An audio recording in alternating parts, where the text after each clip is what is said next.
আজকে আমি chilli chicken বানাবো। এই চিলি চিকেন কিন্তু রুটি এবং পরোটার সঙ্গে দারুণ লাগবে।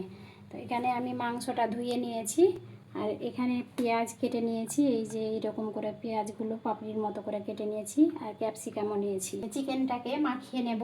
তার জন্য এখানে দিয়ে দিলাম অল্প পরিমাণ আদা আর রসুন, পরিমাণ মতো লবণ, একটু জিরে গুঁড়ো, লঙ্কা গুঁড়ো, ডিম দিয়ে দিলাম, পাতিলেবুর একটু রস দিয়ে দেব, কর্নফ্লাওয়ার দেব।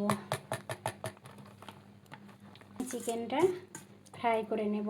এখানে আমি চিকেনটা ফ্রাই করে নিয়েছি। তো এবার চলে যাব আমার মূল রান্নায়। এই যে পরিমাণ মতো তেল দিয়ে দিলাম, কেটে রাখা পেঁয়াজ, ক্যাপসিকাম দিয়ে দিলাম, কাঁচা লঙ্কা, রসুন নরম হতে থাক। পেঁয়াজ আর আমার এটা নরম হয়ে এসেছে। এবার চিকেনটা দিয়ে দিলাম। আর আমি সস দিয়ে দিলাম, টমেটো সস। তৈরি হয়ে গেল আমার চিলি চিকেন। কেমন লাগলো রান্নাটা কমেন্টে জানাবেন।